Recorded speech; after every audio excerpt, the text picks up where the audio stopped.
राजस्थान विधानसभा चुनाव के परिणाम 3 दिसंबर को ही आ गए थे। यहां 199 सीटों पर हुए चुनाव में 115 सीटें जीतकर स्पष्ट बहुमत हासिल करने के बावजूद पार्टी ने एक हफ्ते के बाद भी मुख्यमंत्री के चेहरे पर सस्पेंस बरकरार रखा है। इसकी कई बड़ी वजहें हैं। इसमें जो सबसे बड़ा कारण है वो वसुंधरा राजे सिंधिया की राजनीतिक बिसात है, जिसे उन्होंने दिल्ली से लेकर राजस्थान तक बिछा रखा है। इस वक्त मुख्यमंत्री की रेस में पूर्व सीएम वसुंधरा राजे सिंधिया के अलावा महंत बालकनाथ, किरोड़ीमल मीणा और दिया कुमारी का नाम भी चल रहा है। बीजेपी नेतृत्व के सामने वसुंधरा राजे को लेकर स्थिति ऐसी दिखाई दे रही है कि पार्टी महत्व भी नहीं देना चाहती और किनारे भी नहीं लगा पा रही है।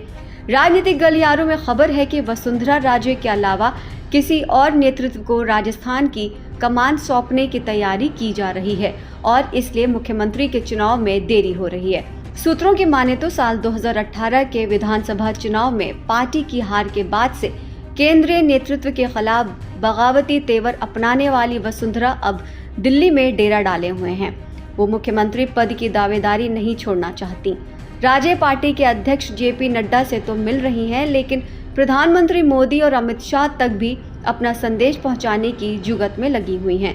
हालांकि लाल कृष्ण आडवाणी जैसे पार्टी के पर्याय माने जाने वाले नेताओं को सलाहकार मंडली में शामिल करने वाली मोदी शाह की जोड़ी वसुंधरा राजे को बहुत अधिक वैल्यू देने के पक्ष में नहीं है। जिस तरह से वसुंधरा राजे सिंधिया राजस्थान की पूर्व सीएम रही हैं, ठीक उसी तरह से मध्य प्रदेश के पूर्व मुख्यमंत्री शिवराज सिंह चौहान रहे हैं। वहां भी मुख्यमंत्री के चेहरे पर सस्पेंस अभी तक बना हुआ है, लेकिन शिवराज सिंह चौहान जीतने के बाद पार्टी के साथ बने हुए हैं और ऐसा कुछ नहीं कर रहे हैं जिससे केंद्रीय नेतृत्व को गलत संदेश जाए। दूसरी ओर राजस्थान चुनाव में पार्टी की जीत के बाद से लगातार बीजेपी के विधायकों के वसुंधरा राजे से मिलने का सिलसिला जारी रहा है। पहले बताया गया था कि 20 बीजेपी विधायक वसुंधरा से मिलने उनके घर गए हैं। उसके बाद संख्या 25 हुई और आखिर में 70 विधायकों के वसुंधरा राजे से मिलने का दावा किया गया।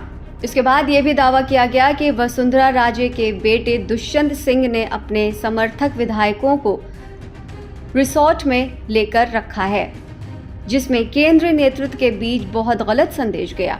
मध्य प्रदेश में भी अगर शिवराज सिंह चौहान चाहते तो अपने समर्थक विधायकों से मुलाकात कर सकते थे, लेकिन उन्होंने संपर्क करने वाले सभी विधायकों से मिलने से मना कर दिया और पार्टी क्या कदम उठाएगी वो उसका इंतजार कर रहे हैं। जबकि वसुंधरा ने 5 साल तक केंद्रीय नेतृत्व से लगभग दूरी बनाए रखने के बाद अब मुख्यमंत्री बनने के लिए दबाव बनाना शुरू किया है, जो केंद्रीय नेतृत्व करने के मूड में नहीं है। ऐसा लग रहा है कि बीजेपी ने जब प्रचंड बहुमत के साथ राजस्थान जीत लिया है तो वहीं वसुंधरा राजे से हर हाल में छुटकारा चाह रही है। 2018 के बाद से वसुंधरा राजे को मनाने की तमाम कोशिशें हुई। केंद्र में शामिल होने का ऑफर दिया गया, लेकिन वो नहीं मानी। उनके अड़ियल रुख की वजह से केंद्रीय नेतृत्व ने अपने विश्वस्त चेहरों को राज्य में सेट करने की जुगत लगाई।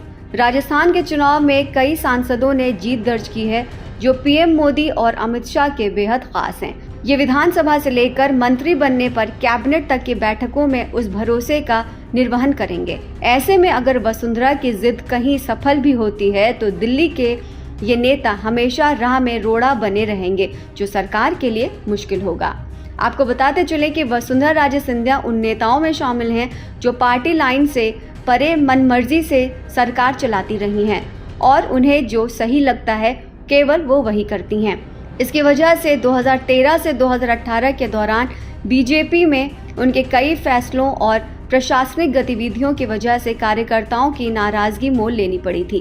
केंद्रीय नेतृत्व भी वसुंधरा के ही रुख को स्वीकार करने को मजबूर था, जबकि उनके कई फैसले नागवार गुजरे थे। इस बार पार्टी ऐसे किसी हालात को नहीं देखना चाहती है, इसलिए वसुंधरा राजे में ऐसा कोई राज नहीं है जिसे लेकर चलने की मजबूरी केंद्रीय नेतृत्व की है। राजस्थान के लिए बीजेपी ने राजनाथ सिंह को पर्यवेक्षक बनाया है। उनके साथ सरोज पांडे और विनोद तावड़े को भी पर्यवेक्षक की जिम्मेदारी दी गई है। वो सोमवार तक बीजेपी विधायकों के साथ बैठक कर मुख्यमंत्री के चेहरे पर निर्णय ले सकते हैं।